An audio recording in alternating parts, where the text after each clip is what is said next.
धीरे धीरे करके हम जिन चीज़ों को पुराना मानते हैं ना, कई बार मैंने देखा है कि लोग ये साबित करना चाहते हैं कि देखिए हमारा धर्म कितना पुराना है। हमेशा याद रखिए, कई बार पुरानी चीज़ें सड़ी हुई होती है।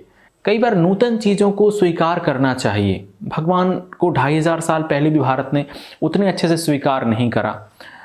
और आप देखेंगे कि आसपास के देशों में जहाँ पर बुद्धिज़्म गया, वहाँ पर उन लोगों ने एक्सेप्ट करा और अच्छे ढंग से काम करा।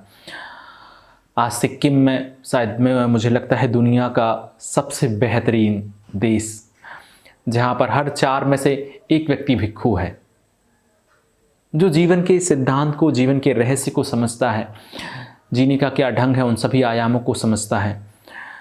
भारत इस हिसाब से बहुत दयनीय है क्योंकि हम कभी शायद शुरुआत ही नहीं कर पाते। किसी भी मोड़ पर यहाँ पे आप बुज़ुर्गों को देखेंगे तो वो भी पूरा जीवन निकल जाता है। पहले बोलते हैं कि मैं आजीविका का स्रोत तलाश लूँगा, तब मैं ध्यान में उतरूँगा, तब परमात्मा की खोज में उतरूँगा। जीवन का जो ध्येय होना चाहिए, जीवन स्वयं में अपने आप में ही एक उद्देश्य है। जीवन का कोई उद्देश्य नहीं, जीवन मिला है यह संपूर्ण आयाम में जीने के लिए। किंतु ये पता ही नहीं चल पता कि संपूर्ण आयाम में जीना क्या है। यदि आप दुखी होते हैं, जीवन को जीने की प्रक्रिया में आप दुखी होते हैं, इसका मतलब कहीं ना कहीं आपके जीने के तरीके में गड़बड़ है। आप परेशान हो सकते हैं किसी चीज़ को लेके, थोड़ा सा तनाव में हो सकते हैं, दुख नहीं आना चाहिए। दुख से पूरी तरह मुक्ति का उपाय है यह आर्य अष्टांगिक मार्ग, अठंगिको मग्गो। तो भगवान ने बहुत अच्छे से व्यवस्थित ढंग से, और बुद्ध का हमेशा से ये रहा, उन्होंने सारी चीज़ों को क्लियर कहा। कई बार जब उन्होंने उत्तर नहीं दिए तो भी उत्तर दिए, उनके उस मौन ने उत्तर दिए। तो हमें इसे समझेंगे कि कैसे ये काम करता है, कैसे जीवन में ये बहुत गहरी शांति और आनंद लेकर आता है। सिर्फ इसको समझ लेना, और फिर हम आगे चल के, मैंने बताया है कि हम विपश्यना विद्या को भी सीखेंगे, क्योंकि कई सारे लोग हैं। देखिए, मैं कोशिश करूंगा कि जिसको मौका मिलता है धम्मा ऑर्गेनाइजेशन के जो विपश्यना सेंटर है उनसे सीखने का, वो उनसे सीखें। वहाँ जाकर सीखना एक अलग ही मायने रखेगा, बहुत शांति रहेगी। और वहाँ पर जो एनवायरनमेंट होता है, वहाँ पे जो परिस्थितियाँ होती हैं, उसमें उस विद्या को और अच्छे से आत्मसात करने का एक मौका होता है। घर पे आप सीखेंगे तो कई बार आप सरसरी तौर पर सीख लेते हैं, उतने अच्छे ढंग से नहीं सीख पाते। तो जिनको नहीं मिलता मौका, और जो करना चाहते हैं, 10 दिन की छुट्टियां नहीं हैं या कुछ और बहुत बड़ा प्रॉब्लम है, तो वही सीखेंगे हम आगे चल के। एक 90 दिन का कोर्स करेंगे जिसमें 1 महीने मैंने ये रूपरेखा बना ली है कि आनापानसति मेडिटेशन जो पहले 3 दिन वहाँ पर सिखाया जाता है, 3.5 दिन, वो हम 1 महीने यहाँ सीखेंगे। और जो बाकी 6.5 दिन सिखाया जाता है, हम यहाँ 2 महीने सीखेंगे। और विपश्यना विद्या का जो शुरुआती चरण है वो हम कंप्लीट करेंगे। उसके आगे भी काफ़ी कुछ है, वो धीरे धीरे करके आप में उतरना चालू होगा। वो स्वतः घटित होने वाली प्रक्रिया है।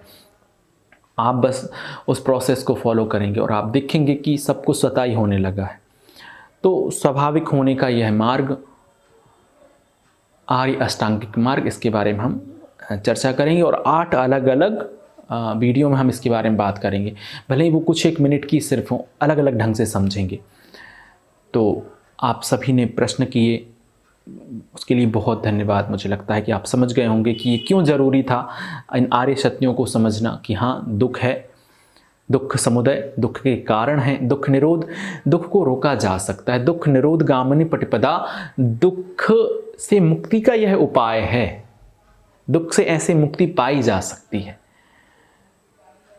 तो बुद्ध का यह मार्ग, बुद्ध का यह रास्ता सभी के लिए, ऐसा नहीं है कि बुद्धिस्ट सिर्फ मैं विपश्यना के लिए गया था। तो कई सारे लोगों में ये कन्फ्यूजन होता है। वो बुद्धों को, मतलब जो आत्मज्ञानी हैं पुरुष, उनको किसी एक विशेष संप्रदाय से जोड़कर दूर हो जाते हैं। ये बड़ा अच्छा है। यदि आप किसी को आत्मसात नहीं करना चाहते तो उसको किसी से जोड़ दीजिए, दूसरे व्यक्ति से। कृष्ण हिंदुइज्म के हो गए, इसलिए अब ईसाई उनको एक्सेप्ट नहीं करेंगे। हज़रत मोहम्मद साहब इस्लामिक हो गए, कुछ एक प्रजाति जिन्होंने अपने आप को मुसलमान कहा, उनके हो गए, तो हिंदू अब उनको एक्सेप्ट नहीं करेंगे। चेतना के स्तर पर जीसस, हज़रत मोहम्मद साहब ये एक हैं, फिर भी लोग हैं, लोग बंटवारा कर देते हैं और इस बंटवारे में उनका कोई फ़ायदा नहीं होता। फ़ायदा तो किसी का नहीं है, पर कुछ लोग इसका विशेष तौर पर फ़ायदा उठाते हैं। वहाँ मौलवी, यहाँ हमारे धर्मगुरु, दूसरी साइड पादरी, इनकी अलग रोटियां पक रही होती हैं। और जो व्यक्ति इस रास्ते पर चल करके आगे बढ़ सकते थे, वो इस लड़ाई झगड़े में उलझ कर रह जाते कि मेरा धर्म महान, मेरा धर्म महान, मेरा संप्रदाय महान, मेरा रास्ता महान, मेरा रास्ता अच्छा है, तुम्हारा रास्ता बुरा है। तो रास्ते सब अच्छे हैं, उन पे चलने का हमें है। तो ऐसे नहीं है कि आप किसी विशेष जाति धर्म संप्रदाय से हैं तो आप इसको फॉलो नहीं कर सकते, नहीं, ये तो एक रास्ता है, ये तो कुछ एक समझ का कुछ बिंदु हैं जिनको आप यदि समझेंगे तो आप उस दुख से मुक्त हो सकते हैं। तो आप सभी के स्नेह और प्रेम के लिए बहुत धन्यवाद। हम आगे बात करेंगे आर्य अष्टांगिक मार्ग के बारे में। आप सभी के भीतर उपस्थित परमात्मा को मेरा प्रणाम।